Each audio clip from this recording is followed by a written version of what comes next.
আপনার phone charge থেকে খোলা হয়েছে। আপনার ফোন চার্জ হচ্ছে। হ্যাঁ ভিউয়ার্স, এই মুহূর্তে আপনারা দেখতে পেলেন আমি যখন ফোনটা চার্জে লাগালাম তখন আমাকে বলা হচ্ছে আপনার ফোনটা চার্জ হচ্ছে, এবং আপনি যখন ফোনটা খুলে ফেললাম তখন বলা হচ্ছে আপনার ফোনটা চার্জ থেকে খোলা হয়েছে। এটা চাইলে কিন্তু আপনার ফোনে আপনি খুবই সহজে করতে পারবেন, এক্সট্রা কোনো ঝামেলা হবে না, কারণ এটা হচ্ছে খুবই একটা দারুণ একটা সিস্টেম এবং আমার কাছে খুবই ভালো লাগে। অনেক সময় তো হয় কি আমরা সারা রাত ফোনে চার্জ দিয়ে রাখি বা কোন সময়তে চার্জ আমাদের হয়ে গেল সেই সময় কিন্তু আপনারা সিগন্যাল দেয় কিন্তু কিছু বলে না। কিন্তু আপনি যদি এই সিস্টেমে করে রাখেন আপনার কখন চার্জ দিতে হবে, হয়তো অনেক সময় থাকে আপনি তাড়াহুড়োতে ভুলে গেছেন আপনার চার্জ দিতে, কিন্তু আপনার মনে নেই, কিন্তু আপনার ফোনটা যখনই চার্জ দেওয়ার সময় হবে আপনি যত পার্সেন্ট করে রাখবেন, যত পার্সেন্ট আমাকে এটা বলা হবে তত পার্সেন্টে কিন্তু আপনাকে জানানো হবে যে আপনার ফোনটা এখন চার্জ দেওয়ার সময় হয়ে গেছে, আপনি এখন চার্জে দেন। আবার যদি চার্জ যখনই আপনার হয়ে যাবে তখন বলা হবে যে আপনার ফোনটা ফুল চার্জ হয়ে গেছে বা এত পার্সেন্ট চার্জ হয়েছে। আপনি নিজের ভয়েসও দিতে পারবেন, আপনি যে কোনো ভয়েসও দিতে পারবেন এই সিস্টেমটা করতে হলে। সো সেটা দেখাবো আজকের এই ভিডিওতে কীভাবে করে এই সুন্দর সেটিংটা করবেন। সো ভিউয়ার্স, দেরি না করে চলুন শুরু করা যাক মূল ভিডিওতে। নতুন ভিডিও পেতে প্লিজ আমার চ্যানেলটি সাবস্ক্রাইব করুন এবং পাশে থাকা বেল আইকনে ক্লিক করে অল করে দিন এবং ভিডিওতে একটা লাইক করে দিন এবং আপনার মূল্যবান মতামত কমেন্ট করে জানান। গুড ভিডিও বা নাইস ভিডিও লিখে আপনি কমেন্ট করে দিন। ওকে, আমি মোবাইল স্ক্রিনে চলে আসলাম। আসার পরবর্তীতে আপনাদের কাজ হবে ছোট্ট একটা অ্যাপ্লিকেশন ডাউনলোড করা। এই জন্য গুগল প্লে স্টোরে চলে যাবেন। দারুণ একটা অ্যাপ্লিকেশন, আমার খুবই ভালো লাগে পার্সোনালি। সো এটা এখানে ক্লিক করবেন, করার পর লিখবেন battery sound alert. So okay, এটা ক্লিক করে দেবেন। তারপরে এখানে দেখতে পাচ্ছেন ওপেন।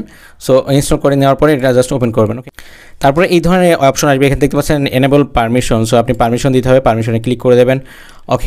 ওকে, তারপর দেখতে পাচ্ছেন ব্যাটারি সাউন্ড অ্যান্ড অ্যালার্ট। আপনি যে অ্যাপ্লিকেশন ইনস্টল দিয়েছেন সেটা এখানে ক্লিক করতে হবে। করে আপনার এখানে দেখতে পাচ্ছেন লেখা আছে অন অফের ব্যাপার আছে। সো আপনাকে অন অফ করে দিতে হবে। আপনার যদি স্যামসাং ফোন হয় তাও কোনো সমস্যা নেই, এইভাবে সরাসরি চলে আসবে ডিসপ্লে ওভার দ্য অ্যাপ। সেখানে জাস্ট আপনার এনেবল করে দিতে হবে। তারপর এখানে থেকে ব্যাকে আসতে হবে, আবার ব্যাকে।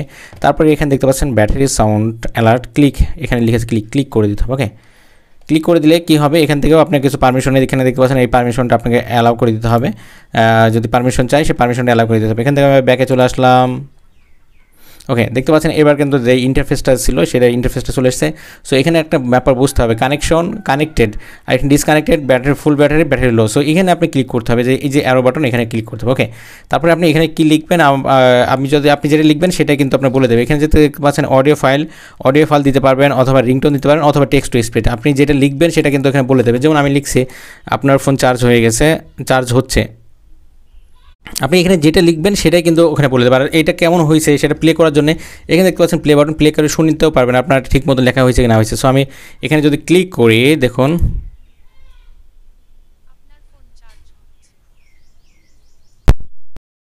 আমি এখানে যদি ক্লিক করি, করার পর দেখুন কি লেখা, আপনার ফোন চার্জ হচ্ছে। তো বুঝতে পারলেন, এইভাবে করে বলে দিচ্ছে। তারপর এখান থেকে আপনি জাস্ট ব্যাকে চলে যান, সেভ করার অপশন নেই, জাস্ট ব্যাকে গেলে কিন্তু সেভ হয়ে গেলে দেখতে পাচ্ছেন আপনার ফোন চার্জ হচ্ছে, এটা সেভ হয়ে গেছে। এটা জাস্ট অন করে রাখতে হবে, এগুলো কিন্তু এই চিহ্নগুলো অন করে রাখতে হবে। তারপরে এখানে দেখতে পাচ্ছেন ডিসকানেক্টেও আপনি সেমভাবে আপনি টেক্সট টু স্পিচ দিতে পারেন বা যে কোনো একটা কিছু দিতে পারেন। যেমন আমি ডিসকানেক্ট, আমার ফোন চার্জ থেকে খোলা হয়েছে, আমি জাস্ট লিখলাম। ওকে, এখানেও কিন্তু আপনি শুনে নিতে পারবেন এভাবে করে। এখানে ক্লিক করলে কিন্তু আপনি শুনতে পারবেন যে আপনার লেখাটা ঠিক মতো হয়েছে কি না হয়েছে। আপনি সেমভাবে ব্যাকে চলে যাবেন, এখানে লেখা আছে ফুল চার্জ, ফুল ব্যাটারি ফুল। সো এখানেও ক্লিক করতে পারেন। করে আপনি এখানে এটা আপনি যত পার্সেন্ট দেবেন তত পার্সেন্টে যখন যাবে তখন ফুল দেখাবে বা ফুল বলবে। কিন্তু আপনি জাস্ট এখানে আমি 95 দিলাম, 100 দিলে রাখলে সমস্যা নাই। 95% তখন আমি ফুল বলবে, আমি তখন খোলার জন্য যাবো, এরকম কিছু একটা। সো এখানে আমি টেক্সট টু স্পিচ দেবো, এখানে লিখবো আমি চার্জ হয়ে গেছে বা চার্জ ফুল হয়ে গেছে। তো এখান থেকেও আপনি সেমভাবে ব্যাকে চলে যাবেন, ব্যাকে। তারপরে এখানে দেখতে পাচ্ছেন ব্যাটারি লো ব্যাটারির কাছেও আপনি যদি ক্লিক করেন, করার পরেও কিন্তু আপনি টেক্সট টু স্পিচ দেবেন। দেওয়ার পরবর্তীতে এখানেও আপনি এই পার্সেন্টেজটা কমায় বাড়িয়ে নিতে পারেন। আমি এখানে 15 করে দিলাম, বা 20% থাকলে কোনো সমস্যা না, আপনার যেমন থাকবে, যেমন চান আপনি তেমন করে দেবেন। আমি 15 করে দিলাম। ওকে, তারপর আমি এখানে লিখবো চার্জ শেষ হয়ে গেছে। সো এখান থেকে আপনি ব্যাকে চলে যাবেন, দেখতে পাচ্ছেন সমস্ত কিছু হয়ে গেছে। এবার যখন আমি ফোনে চার্জার লাগাবো দেখুন আমার কি বলে। আর এইখানে দেখতে পাচ্ছেন স্টপ আর এটা অন, মানে এটা কিন্তু আপনাকে অন করে রাখতে হবে। এটা ক্লিক করলে কিন্তু অফ হয়ে যাবে। এখানে যদি আপনি এইভাবে করে ক্লিক করেন তাহলে কিন্তু অফ হয়ে গেল, লাল বাটন জ্বালানো যাবে না। এখানে আপনি জাস্ট সবুজ বাটনটা জ্বালিয়ে রাখবেন, তাহলে কিন্তু আপনার হয়ে গেল। আর কিছু করা লাগবে না, কখনোই কিছু করা লাগবে না, এরকম একটা সিস্টেম। হ্যাঁ ভিউয়ার্স, ভিডিওটা কেমন লাগলো অবশ্যই কমেন্ট করে জানাবেন। এবং আপনি যদি আমার চ্যানেল নতুন ভিউয়ার্স হয়ে থাকেন তাহলে প্লিজ চ্যানেলটি সাবস্ক্রাইব করবেন। এবং আপনি যদি এই ভিডিওটা যদি ফেসবুক পেজ থেকে দেখে থাকেন তাহলে প্লিজ আমার পেজটা ফলো করবেন। ধন্যবাদ সবাইকে, সবার দিন শুভ হোক। আল্লাহ হাফেজ।